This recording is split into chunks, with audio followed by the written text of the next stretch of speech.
a particular one of the five elements destroyed that world and then created it again. You know, it restarted itself. So Indeed. there's like four destructions and moving into another cycle of sorts. Yeah. And I was looking at this, and there's one of the blue character, which is the last ring in the Olympic logo. The blue character is symbolic for water. It's called Baby. It's a weird little critter. I don't know what you want to call it. Yeah. But it's symbolic for water, strong in water sports, and she reflects the blue Olympic ring. And this is the only of the five characters that's got a spiritual third eye. Yeah. So I'm thinking, why has this got a spiritual third eye? And then you think about this Diana's ring of water, and then you think about this spiritual third eye in the mascot, and you think of water obviously is symbolic for Aquarius. There's this idea that we're moving into this blue ring of the Olympics, if you know what I mean. Yeah. I mean, to explain this better, those Olympic rings for me are the 5 cycles of time from the main calendar. Only one's connected to another. And it's almost like there's the transition stage where the two rings meet up. If you understand what I'm trying to say. Yeah, that's very interesting. Yeah. And so when, for instance, you've got a set of films like by J.R. Tolkien, the Lord of the Rings, what it really means is the Lord of the Cycles of Time. Yeah. Right. And so then when you think about the trilogy, you had the Fellowship of the Ring, which incidentally opens up with Gandalf's birthday on the 111th birthday, 111, which is obviously a pyramid number. You've got Fellowship of the Ring moving into the Two Towers, sounds symbolic to World Trade Center if you like, moving into Return of the King. Same thing, they're on about buying us into another messianic prophecy. So, do you know what I'm saying about this symbolically ring cycle thing? It's all basically insinuating that throughout the cycles of time, something has had control of everything. And what I'm trying to propose is that when, for instance, in Egypt, they pretty much know that the Grand Pyramid, the Great Pyramid, started fully formed as such, and then the Egyptian civilization went into decline from there and after. All the pyramids that followed it were in like disrepair. They don't stand the test of time, if you know what I mean. Yeah. And obviously, everyone believes that preceding or before that, there was obviously the Great Flood of sorts. You know, potential like the Great Flood, which essentially came after the destruction of Atlantis. So what I don't know too much about Atlantis myself, except it's supposed to be a highly technological, like, you know, civilization of sorts. Indeed. But if you think about these cycles of time, Atlantis was destroyed. The same power structure, whatever, managed to survive it anyhow because they had the technology to survive it, and then they restarted again straight with the pyramid back into the next cycle.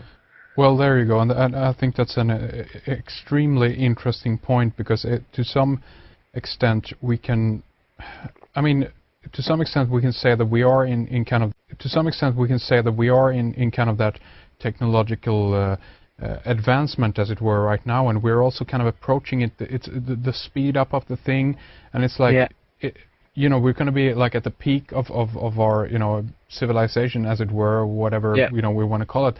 And I think at, you know, basically at the same time as everything is, you know, the technological singularity, call it what you will, this kind of the high point of our achievement.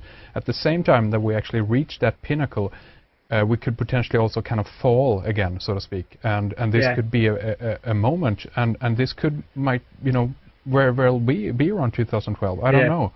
I mean, where I can take this now after this, I mean, I've covered the cycles. I could pretty much tell you what the religion of the New World Order is as well. Okay. If you want to know that, I'd love to. Share with us, please. Well, basically, if you're reading Revelations, chapter 11, verse 12. Now a great sign appeared in heaven: a woman clothed with the sun and the moon under her feet. Remember the moon because that's symbolised with Isis. And on her head a garland of 12 stars, like the 12 stars of the EU flag. But basically, in Revelations, it refers to the breaking of the 7 seals. Right. In the main prophecies for Chilam, a high priest, in 1560, there was a prophecy written about the arrival of Christianity and the arrival, you know, this was like the end of the main calendar prophecies of sorts. And he said, there the masters of our souls arrived. There the counties were distributed to their chiefs. There we began to learn the holy faith. There water began to enter our heads.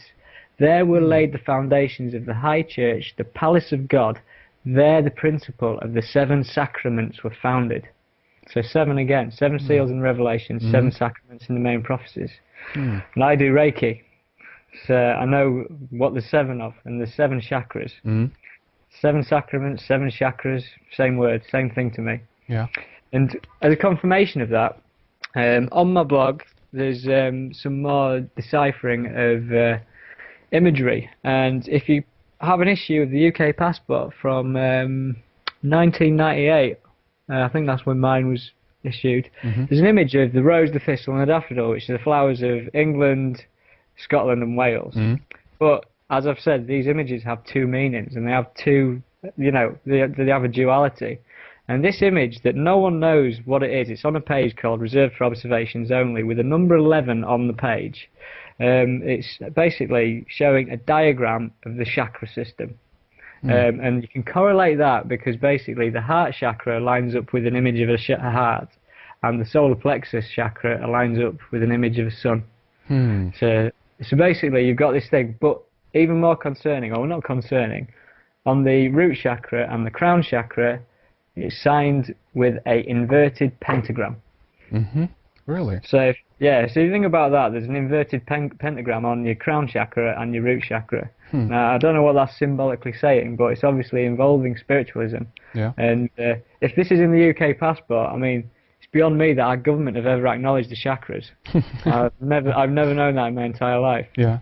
But as a further proof to the New World Order religion is going to be based on spirituality, the Tibetan flag. I don't know if you've seen this. I've recently picked this up myself because of all the kerfuffle with the Olympic torch and the Dalai Lama and everything. Yeah, yeah. Basically, it's become pretty apparent that the Free Tibet movement was funded by the CIA. You know, because you know, it was a way to rise up against China. But essentially, like, ignoring that, if you look at the Tibetan Buddhist flag, or the Tibetan flag that they used from 1912 to 1950, which is banned by China now, if you look at that, it depicts what is a mountain, but it's not a mountain, it's a pyramid. And at the top of the pyramid is a sun. Right? So essentially you've got a pyramid with an all-seeing eye on the banned Tibetan flag that the Tibetan Buddhists used to represent themselves. So what is that saying about Tibet in 1912 to 1950 when they used that flag? It's almost like it's a blueprint for, you know, the New World Order's religion of sorts, based on meditation, spirituality, chakras, and, you know, all that goes with it. I mean, I'm looking at a picture of the Tibetan flag right now, and even the fact that they have, there's 2 you know, lions, if you will, that that is holding up the eternal flame, and even the word itself. If you look at pyramidion or pyramidos, I should say, that's basically fire in the middle. So I mean, they give you the hint right there that this is a pyramid, and then you have the sun in the backdrop. I mean, it's incredible.